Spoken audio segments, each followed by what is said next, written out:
अस्सलाम वालेकुम, कैसे हैं जी आप सब लोग और वेलकम टू अनदर वीडियो। और एशिया कप के ऊपर हमने कंप्लीट कवरेज की और आप सब लोगों ने जिन्होंने भी हमें ज्वाइन किया लाइव शोज़ में, सेशंस में, कमेंट्री में, डिस्कशंस में, उन सब का बहुत बहुत शुक्रिया। और आज की जो वीडियो है वो बेसिकली कल के फाइनल के ऊपर है। बहुत ज़्यादा disappointed performance by Pakistan, humiliation हमें कल देखने को मिली।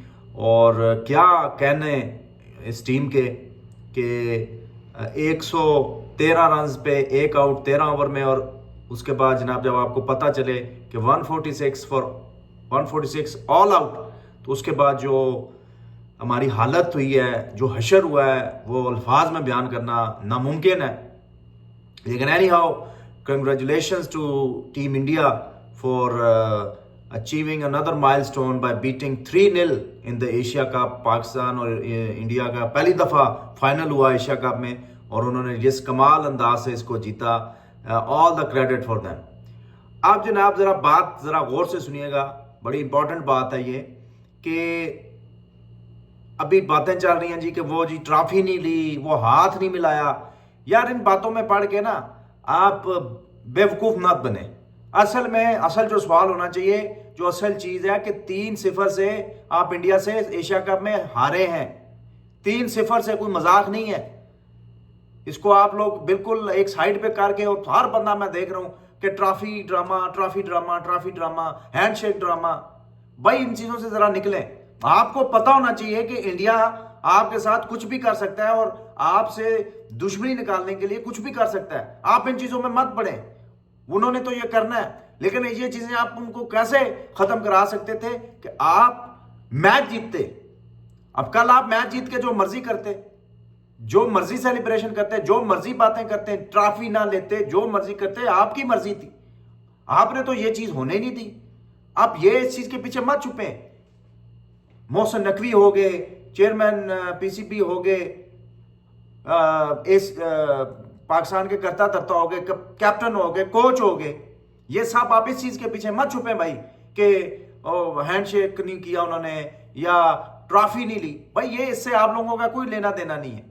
ये उनका पर्सनल फेल है, वो उन्होंने कर दिया।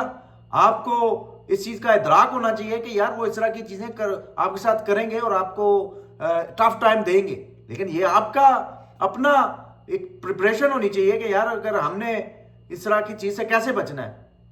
बाकी ये चीजें सेकेंडरी हैं। असल कौन जवाबदेह है, कौन जवाबदेह है कि ये 3 मैचेस आपको इंडिया के खिलाफ मिले, एक हफ्ते के दौरान, 1.5 हफ्ते के दौरान 3 मैचेस मिले और तीनों के तीनों आप हार गए हैं।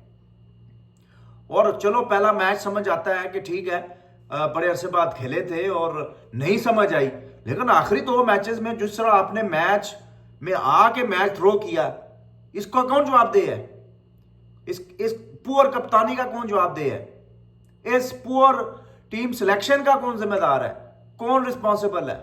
ये सारी चीजें भाई साइड पे रख दी जाएंगी। 1-2 दिन बस इसी ड्रामे में गुजर जाएगा जी कि उन्होंने ट्रॉफी नहीं ली मोहसिन नकवी से और ये और वो। भाई अगर उन्होंने आपको कहा था कि ट्रॉफी नहीं लेनी मोहसिन नकवी से, तो मोहसिन नकवी किसी और को ट्रॉफी दे देते। क्यों ये शर्मिंदगी जो हमेशा बर्दाश्त करते हैं? ठीक है, आपको अगर लगता है कि एक चीज उन्होंने करनी है तो उसकी कोई प्रिपरेशन और अल्टरनेटिव जवाब लेके आए। लेकिन इस चीज का कोई बड़ा वो नहीं है। उन्होंने हाथ नहीं मिलाया, इसको कंट्रोवर्सी इतनी बड़ी बना चढ़ा के किया गया कि जैसे इससे बड़ी कोई चीज ही नहीं है दुनिया में। फिर जनाब जी ये जो मामला हुआ है कल ट्रॉफी ना देने का या ट्रॉफी ना लेने का, ठीक है यार, उन्होंने बचगाना हरकत की है, सारा कुछ किया है। उन्होंने तो आपको जलील करने के लिए किसी भी लेवल पे जाना, ये आपको पता होना चाहिए। लेकिन इसका हल क्या था? इसका हल यह था कि आप परफॉर्म ऐसा करते, आप तीनों में से 3 मैच उनको हराते, फिर देखें वो खुद ही हर चीज उनकी खराब होती। आप जो काम करने वाला वो कर नहीं रहे। जो चीज आपके असल में हाथ में है, परफॉर्म करना, जीतना, उस पे आपकी जीरो तवज्जो है और इन चीजों को आप उठा रहे हैं। हमारा मीडिया भी उठा रहा है, हमारे क्रिकेटर्स भी उठा रहे हैं, हमारे पीसीबी के जो लोग हैं वो भी उठा रहे हैं, हर चैनल जो मुख्तलिफ चैनल्स हैं यूट्यूब के वो भी इस चीज को उठा रहे हैं। लेकिन असल जो मुद्दा है आपकी पुअर परफॉर्मेंस, आपकी ह्यूमिलेशन क्रिकेट के अंदर, कि आप मैच में क्रंच मोमेंट्स में ऐसे आवाज बागता होते हैं कि आपको किसी चीज की कोई फिक्र ही नहीं है।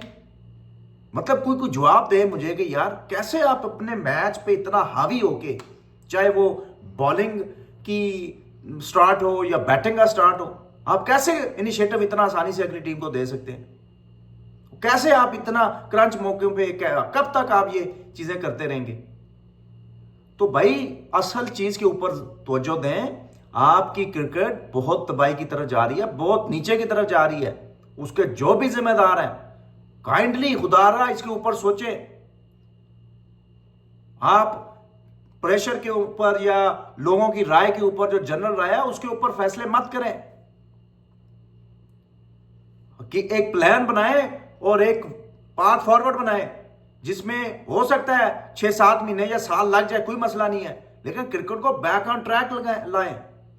इसमें मैं रिक्वेस्ट करता हूं पैटर्न इन चीफ पाकिस्तान, जो प्राइम मिनिस्टर हैं या प्रेसिडेंट हैं, जो भी हैं, कि भाई खुदा रहा क्रिकेट का जनाजा ना निकाले, क्रिकेट को बचा ले। ये पाकिस्तान में सिर्फ एक वाइड सपोर्ट है जो लोगों के दिलों के साथ जुड़ी हुई है, लोगों के जज्बात के साथ जुड़ी हुई है। इसका मजाक मत कर बनाए।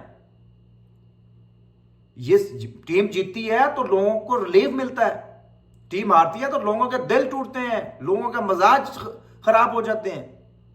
खुदारा इसके लिए कुछ करें और मेरिट पे फैसले करें और ऐसे फैसले करें जो कि लॉन्ग लास्टिंग हो। और उन लोगों से भी मेरी दरख्वास्त है जो आके मसलन ये जो कॉन्स्टिट्यूशन बनाते हैं पीसीबी का या क्रिकेट का, वो भी इसमें ये जो शिक है कि पैटर्न इन चीफ सिलेक्ट करेगा उसको खत्म करें, वरना इस क्रिकेट का कोई हाल नहीं है। अब बिल्कुल असल तो ये इस चीज को आपने जवाब देना था ना कि आपसे नहीं वो खेलना चाहते या जो भी है। और वो तो ये भी बातें कर रहे थे through out the tournament Indian media कि भाई इनमें तप्पड़ ही नहीं है हमारे साथ मुकाबला करने की, इनमें कोई एबिलिटी नहीं है। आप साबित करते, गलत साबित करते, मैच जीत के दिखाते उनको। तो बहरहाल जी दोस्तों, बड़ा बुरा हाल है इस टीम का। ऑपरेशन क्लीन अप चाहिए और जो भी फैसले हों वो मेरिट के ऊपर हों और जो भी डिसीजन हो वो बिल्कुल जो है ना प्रेशर में आके नहीं होने, एक प्रॉपर बैकग्राउंड थिंकिंग के ऊपर डिसीजन होने चाहिए और उनको फिर बैक करना चाहिए और उसको कॉन्स्टेंटली बैक करना चाहिए। अब देखें आवाजें उठ रही हैं कि ये इसको बदल दो, उसको बदल दो। बदलने से कुछ नहीं होगा भाई। आपको अपना सिस्टम, आपकी सोच और अपनी अप्रोच को सही करना पड़ेगा। प्लेयर्स इसको ले आओ, उसको ले आओ, उसको निकाल दो, इसको लगा। आपको अपने फैसलों में कंसिस्टेंसी लेके आनी है। आपको अपने प्लेयर्स की जब जो भी सिलेक्ट करें उनकी स्किल डेवलपमेंट करें। मॉडर्न डे क्रिकेट की रट लगाई हुई है, पता किसी चीज का है नहीं। मतलब हमारे कप्तान देखें क्या फैसले करते रहे हैं, क्या डिसीजन करते रहे इस पूरे टूर्नामेंट में। और मैंने जिस तरह कहा था कि ये पाकिस्तान फाइनल में पहुंच गया, पॉसिबली कल फाइनल भी जीत सकते थे, लेकिन बहुत चीजों पे पर्दा पड़ जाना था। लेकिन अब जो चीजें एक्सपोज हुई हैं उनको खुदारा जो करता धरता है पाकिस्तान क्रिकेट बोर्ड के, वो इन चीजों को गौर करें और चीजें अलाइन करें, वरना वो दिन दूर नहीं है जब आपकी क्रिकेट का जनाजा जो निकल रहा है वो बिल्कुल ही ना निकल जाए, बिल्कुल ही आपका हाथ में कुछ ना रहे। तो ये चंद गुजारिशात थी जी, और आप सब लोगों का बहुत बहुत शुक्रिया कि जो भी हमारे साथ चैनल पर जुड़े रहे। आगे भी इंशाल्लाह लाइव कवरेज, लाइव सेशन और वीडियोस, मुख्तलिफ टॉपिक जो भी क्रिकेट अपडेट्स होंगी वो आपके साथ लेके आते रहेंगे। चैनल को सब्सक्राइब और लाइक करना मत भूलिएगा। और पाकिस्तान के जो अगली सीरीज़ है वो ऑब्वियसली साउथ अफ्रीका के खिलाफ है। साउथ अफ्रीका के खिलाफ होम सीरीज़ है, बड़ी इंपॉर्टेंट सीरीज़ है। टेस्ट मैचेस से वो सीरीज़ शुरू होगी, उसको भी इंशाल्लाह हम कवर करेंगे। और साथ साथ जो भी अपडेट्स और नई चीज़ें होंगी वो आपके साथ ज़रूर हम लेके आते रहेंगे अपने चैनल पर। तो अपना ख्याल रखिएगा, दुआ में याद रखिएगा। अल्लाह हाफिज़।